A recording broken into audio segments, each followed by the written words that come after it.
Welcome to the CMA Pre Show Party, celebrating the best in country music. Tonight, we got a good one for you. I'm Slater. And I'm CJ. So excited for the show and to share with you some interviews we had in our pre-show party, including Maren Morris, Luke Combs. But up first, Thomas Rhett. Hi, Thomas Rhett. Hey, how are you? I'm doing great. Welcome to our CMA pre-show party. Thank you very much. Thanks for having me. And you have a big night ahead of you, Male Vocalist of the Year, Musical Event of the Year with Be a Light. Congratulations. Yeah, thank you. This is a very, very, very strange but very cool year. Glad to be here and glad to still be getting to play some music and actually get to watch some live music as well tonight. So it should be a really good time.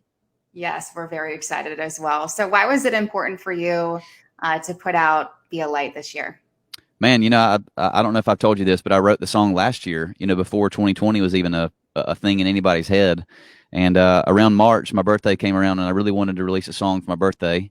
And it just seemed like that song just needed to be heard by some people, especially for me. That song really encouraged me, and I felt like if it encouraged me, it could encourage somebody else. And so we released that song really with no plan. And it happened to be something that a lot of people gravitated towards. And it felt like something that I got comments from people, not just in our country, but all over the world, just saying thank you for a song that kind of helped me through a hard time. And that's the reason we make music in the first place. It's just for healing, or, to make somebody smile or make somebody laugh or dance. And it's been wild to watch the reaction of that song. Yes, such a powerful message, but a simple one. And for sure. We definitely needed it. So thank you for that. Well, thank you for saying that. And speaking of being a light, you've got quite a few bright, shiny lights in your family with the three girls and sure. Lauren. Did Willa Gray and Lauren enjoy their birthdays recently?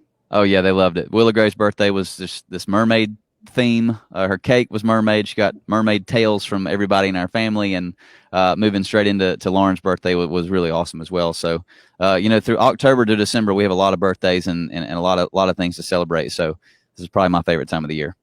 I love that. Is Willa Gray just always smiling? She has the most beautiful smile. She's just seems so happy all the time. She's one of the happiest kids I've ever met in my life. And I look at Mother too, and I'm like, why are y'all not as happy as Willa Gray is?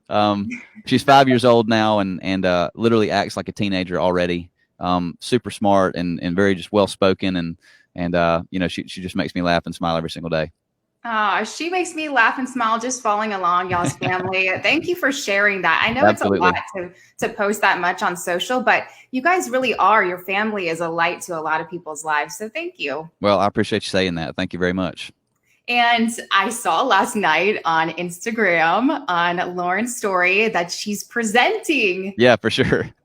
I mean, how exciting. Are you giving her any coaching tips? Is she nervous? I don't think she needs any. My wife released a book this year called Live and Love, and she got her fair share of getting to talk about that book and get to learn what it's like to do interviews and be able to talk about a piece of work you put out. And so I asked her, I was like, babe, do you need any tips? And she was like, honey, I've been watching you do this for 10 years. I think I got this in the bag.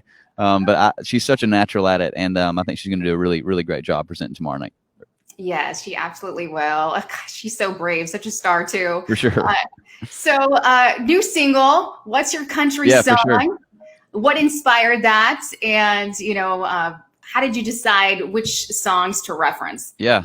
I mean, so the song really just started with me, obviously touring as much as I do. You get to meet a lot of people in a lot of different cities and out in the country. And what I noticed that whether I was in Los Angeles or New York or Seattle or wherever I was, everybody had some country inside their bones. Everybody had everybody has a country song in their life that they can go back and be like, I remember exactly where I was when I heard that song. And so we wrote the chorus first and then kind of started to spit out some lines of songs we love from the 80s and 90s to now, and kind of crafted together a story with using some of my favorite song titles throughout my childhood and teenage years. And it's just really just a big old anthem to people, kind of just remembering what songs take them back to a happy place and time. And it's definitely a song that I resonate with. And so I think other people will too.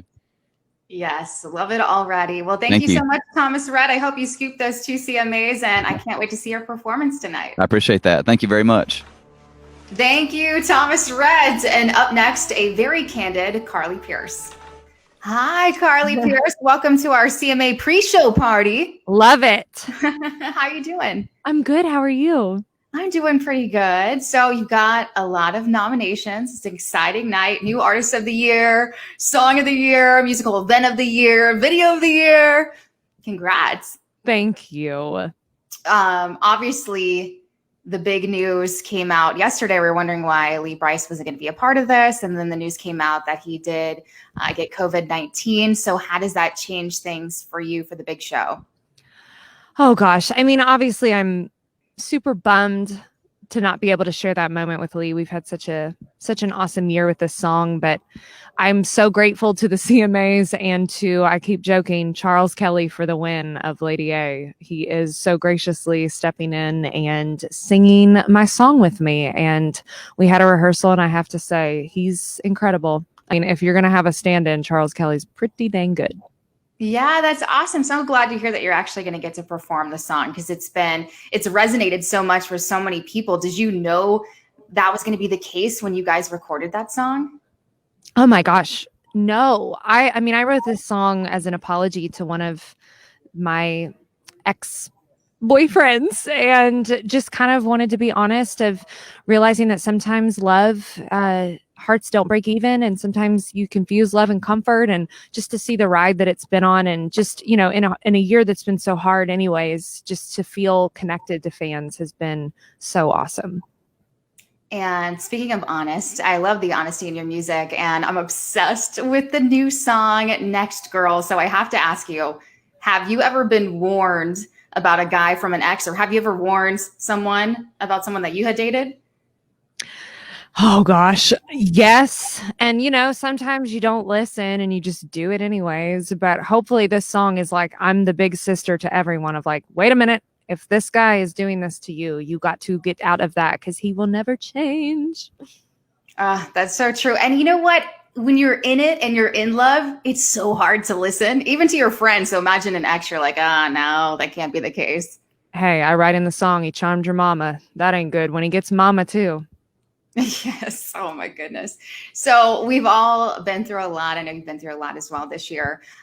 Going into the new year with any new mantras or mottos for yourself? I think I want a more joyful and peaceful 2021. I think that I've just learned a lot about myself and really tried to do a lot of work on myself, and do a lot of healing and a lot of seeking of God, and just I feel really excited. I'm in a really good place. Love to hear that. And so we don't really know what's next, but what's not next on the schedule for you after the CMAs? I'm working on a lot of new music, and I promised fans that I'm probably going to release at least one more song before the end of the year. So stay tuned. Oh my goodness. So excited to hear that. Well, I hope you scoop up all of the awards. I'm so glad that you are still performing. Can't wait to see that. Thank you so much, Carly. Thank you. Yeah, and it was my pleasure to catch up behind the scenes of the CMAs with one of the biggest rising superstars the last couple of years, Luke Combs. How's it going, brother? What's up? Today's a big day, right? Specifically. It is. Yeah, you got a couple things going on. So just a couple hours ago, the Crocs that everybody is scrambling to get, does it, I guess you're probably to the point where you're not surprised, but probably more appreciative than ever every time that you release a new line. The response and trending on Twitter and everything else. What does that feel like? Yeah, I mean, it's really cool, you know, and I think that's all you want is anything you do to, you know, be successful and for people to like it. So it's been going that way for us, and yeah, I'm just thankful to be a part of it. And that's something that came on. I'm sure there's the last couple of years in particular, as the single "Better Together" that you have, that will be heading towards your 10th. Knock on wood, number one, right? That you'll have. Are there a lot of ideas because of your success that have been tossed your way? Is there any that you're like, nah, I'm not interested? Because the Crocs are near and dear to your heart that you're passionate about. Sure. But is there anything that's come up, not to knock those other businesses, that you're like, I don't think that's me? I don't know. You know, I think I don't get a ton of things. At least I probably do, but I think I don't hear about a lot of them because, you know, it takes a lot of filters to finally get the idea pitched, you know, from management or whatever. So no, I haven't really heard anything that's too extreme.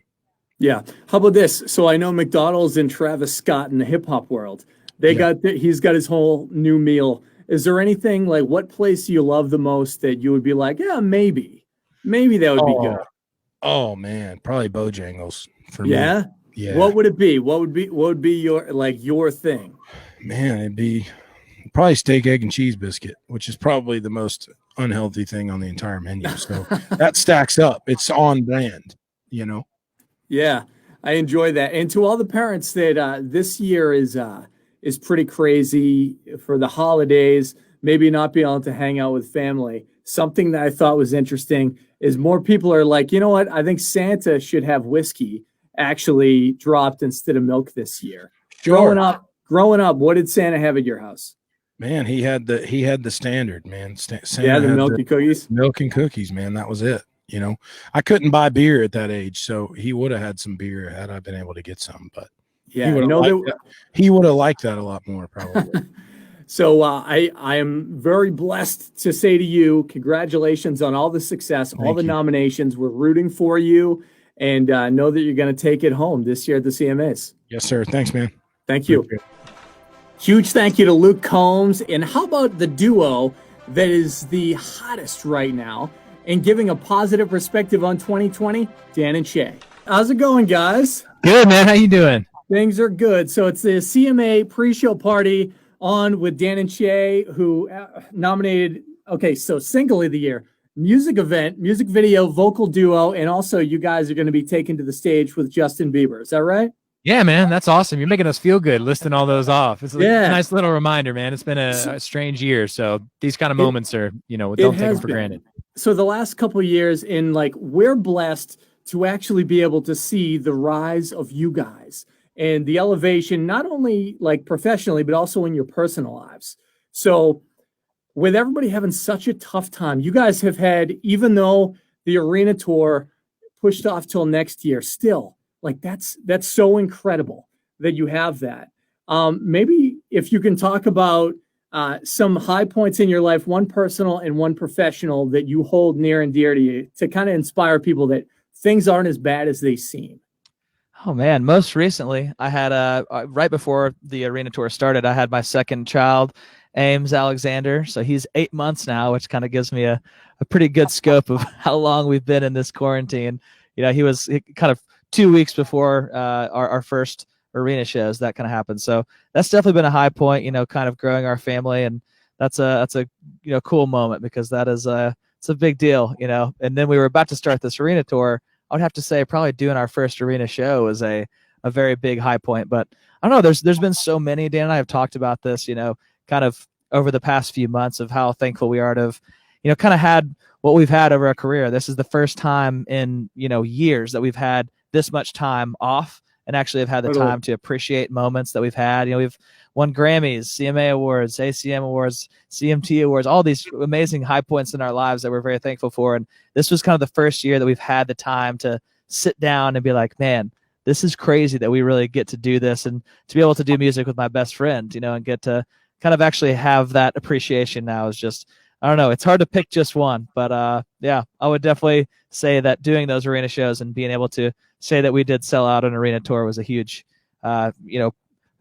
professional moment in our career. So totally thankful to have that. Yeah. How about you, Dan? What do you got? Man, that's so many great things. Personally, my wife and I are super involved with animal rescue, and we've been able to get a lot of dogs adopted and save a lot of dogs from difficult situations this year. So that's near and dear to our hearts. But recently, like just this morning, 10,000, or I should probably go to bed. Our current single just cracked into the top 10 on country radio, and fired up about that, man. We're so grateful for the continued support of country radio. And man, I mean, seeing our songs climb the chart, it never gets old, never will. There's no feeling like getting in the car. People ask sometimes, do you ever get sick of like hearing your song on the radio? It's like, absolutely not. That's the validation. And that's why we put in the hard work. Like we're just so grateful for the support. And especially this year, man, like we're not able to feel the love, in person with our fans. So moments like that, milestones like that, we're trying to cherish a little bit more. Sure. Well, thanks so much for bringing us in and making us feel like a part of your family, and especially love the Christmas track that you guys dropped on Friday that everybody's going to be singing at the top of their lungs and kind of getting them in the spirit. So thank you, man. We're so proud of that one. Yeah. So bless you guys and have a safe and happy holidays with your family too. Likewise, man. Yeah. So good to see you. Good seeing you. Yeah. Who would have thought 2020 actually had a positive spin? Huge thanks to Dan+Shay. And speaking of spinning, when you start these live interviews, they don't always go the way you think they're going to go with Old Dominion. How's it going, guys? You guys are fantastic. Thanks. Thank you. So this is exciting. CMA week, very different this year than every other. And I'm really excited for you guys in particular because the amount of music and following that you have this year, of course, Vocal Group of the Year, you guys are going to take that home hands down. Hands down. Are you okay over here, man? You can't do it. What's happening over there? He's a little hungover and he's having some struggles. Can you plug this in for me? Here, sit down. You know what I love? I love paying compliments, and that's why. So as we're watching tonight, and you guys accept the award, how do you decide who actually will be the one that, like? Do you write the acceptance speech? Do you ever do that when you're nominated? No, we never write anything, or probably should. These days, you don't get any time to say anything anyway. I know. It's just like Credits start rolling the second you talk. You start talking. Yeah. Do you look at that though, or do you kind of just like blow through and say, you know what, there's people that I wasn't able to thank before that then I can step up? I think it's it's really tough when you're up there and you're not reading something. It is tough to remember everybody. We just have to be sure that we personally thank the people that we love and have gotten us here, off the stage. We just get up there and start a jumble of things start coming out. But, eventually afterwards, we just go and make sure we face-to-face thank the people that are responsible for helping us get here. For sure. And I think this is the third award show that I know we've had a chance to talk beforehand. And I always say to you guys, hey, I'm putting it out there. If there's a charity that's near and dear to your heart, I will donate my paycheck if you say cowabunga up there. So think about it. Stick it in your head. And what charity, do you guys have one that you all come together that you love? There's a number of them, but we always end up, on the St. Jude, charity events. And, we love that place. So we could work a cowabunga in. Just think about it. And we're getting closer and closer to the holidays. If there's a positive light of what 2020 has brought to everybody, because I think we need that, coming together for this country, something that inspired you guys to actually look and go, you know what, 2020 is not as bad as everybody is making it seem. Do you have any inspiration for them? I mean, one silver line, you just look for silver linings. So obviously, for us personally, I can just speak to what we've had personally. We've gotten a lot more time to spend with our kids. We've been go for the last however many number of years. So it's just getting a chance to slow down and spend some of that quality time is one silver lining. Yeah. And the last quick question, because I know you guys got a wrap. Alex Trebek, who we've been following his story for a while, he passed away. In the country music community, if there was somebody to step up in the next hosting role of Jeopardy, who would that be? Blake Shelton probably would be really nice. good. Yeah. Who out of you guys would be the best? If one of you... I feel like Jeff would kill it. Yeah. Jeff has the right amount of just kind of, he can just really go for the monotone, calm. Yeah. And really make people feel like they're stupid for not getting the right answer. But not know that he's doing it, so it wouldn't be hard for him to act. Yeah. No, I'm sorry. It's what is pizza? I love all of it. I appreciate you guys very much. Know that we're always rooting for you, and tonight's going to be a great night. We're really excited. The CMA Awards, the pre-show party. Thanks so much for your time tonight. Appreciate it, man. Thank you. Thank you. Get those guys some hair of the dog. Thank you so much, Old Dominion. And I was so excited to sit down with Maren Morris, new mommy, speaking her truth, and stronger than ever. Maren, how are you? Good. How are you? I'm doing great. Thanks for being a part of our CMA Pre Show Party. Thank you for having me. It's a huge night. 5 CMA nominations. You've got 3 for the Bones. You got the Female Vocalist of the Year nomination, and then the musical event, the Bones with Hosier, and then with this all-star crew of women. What was it like working with Miranda and Ashley and Kaylee Hammock and Tennille and Ella King? I mean, a dream. I am fortunate. I've known Miranda for a really long time. We're both from Texas and have been doing this a while.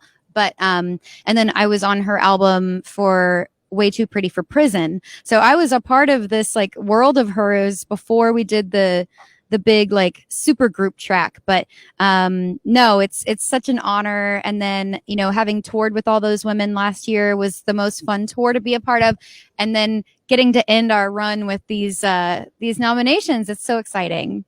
Yeah, it's so exciting. And, it's so wild to think that last time I saw you performing was on the Houston Rodeo stage, 60,000 fans. I mean, it was very pregnant and in looking smoking hot in this like sparkly a one-piece jumpsuit. Honestly, that moment, like I was just looking around, like taking videos, like I'm so proud to be a woman watching you up there. What was that like? Oh, that's so sweet. Thank you. It was nerve-wracking for sure. I mean, my whole team and I was nervous that I was going to go into labor on stage because it was close. It was cutting it real close, but it was such an honor to get to do the Houston Rodeo, especially being from Arlington, Texas. It's like I grew up dreaming to play that place someday. And then the fact that I did it and it was my last real show, even now, that was the last time I was really on stage in front of a crowd. It's just a very momentous occasion that I'll never forget. It was just so incredible. I'll never forget it either. And then fast forward, then, Hayes is here. We're going through this pandemic. How has all of this change in your life changed your outlook on your life and even your career? I'm starting to write songs again. I kind of, went through postpartum and was just getting into my motherhood, but now I'm writing songs again. And I think that, there are some things that I take less seriously because I just don't sweat the small stuff anymore as much. And then there are other things like really important occasions that I take even more seriously. So I think that becoming a mother this year of all years has sharpened my point of view on what matters and what you don't need to worry about. So I think that's been a huge shift in me as a person. It's really made me grow as a person. Yeah, and you've been really speaking your truth this year. The hard side of that, it can be like terrifying, right? Because like, okay, if I put my point of view out there, am I going to lose fans over this? Is that crossing your mind at all? Or how are you making the decisions about what you're willing to share about your opinions? I come from a conservative family, just being from where I'm from. And I think there's like a spitfireness to me anyways, just having that upbringing. But then, my world has really widened having toured so much and toured the world. Not just the US. I've really gotten to like know people outside of my comfort zone of this coast to coast thing that we're so used to. I feel like that's made me less afraid. I still get anxiety, of course, when I'm being risking something. I think that especially for a woman in country music, we always have the risk of if we're too loud or too opinionated or whatever the cliche is, we're going to get Dixie chicked or something, that, that very tired thing that we're threatened with. But, for me, it's like I'm coming at this as a human being with compassion and love. And we're not always going to agree.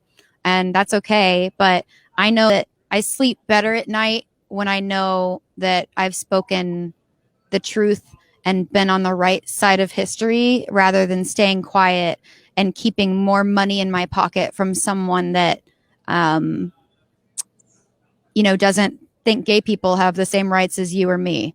So that those fans, I'm actually okay with losing because I know when I look at my crowd at a show of mine that I'm headlining, it's such a diverse audience and they feel safe there. And I think that's a huge thing. for a Black person to come to a country music show and be in the crowd of mostly white people, no matter what city you're in, that's the demographic.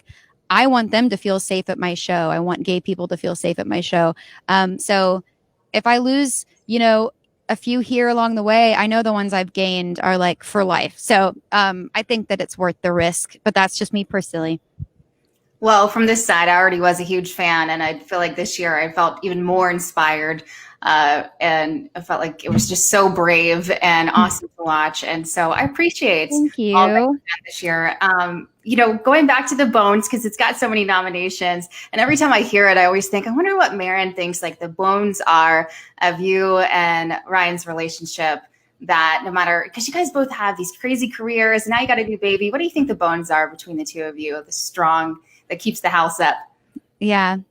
Well, he and I have always said this, even when we were dating, because we've been touring for so long, and that's so a part of our relationship. We really don't let anything get swept under the rug, even when it's uncomfortable or it'd just be easier to go to bed and move on. Like, we really try to tackle whatever is bothering us. And I think that's why we've remained so close and so strong through all of this. And especially during a pandemic and having a newborn, it's like, and having tours get canceled, it's a lot. So to have someone that is not threatened by my success or vice versa, that is so important to keep in check. Yeah, I mean, it's a testament to him as well, because, he's a guy in a very male saturated genre, and he's always by my side. He's never standing behind me or in front of me. He's beside me. And he's just one of the strongest humans that I know that could do this with me and be not just cool with it, but like my biggest champion of it.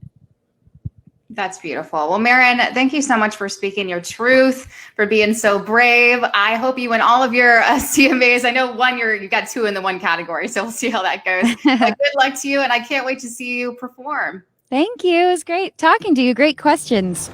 So cool to get to catch up with Maren Morris. Man, this was a lot of fun, Slater, getting to know all of these artists and what they have going on. Yeah, and clearly there was an open bar that we just didn't know about watching the boys of Old Dominion. I hope you enjoyed it as much as we did. Make sure that you tune in. The CMA Pre Show Party is starting in minutes. Yeah, I don't know where our invite was to that open bar party. What the heck's up with that? But you also want to follow us along on social media for more behind the scenes footage from some of your favorite artists. And of course, the big show kicking off tonight at 8/7 Central on ABC.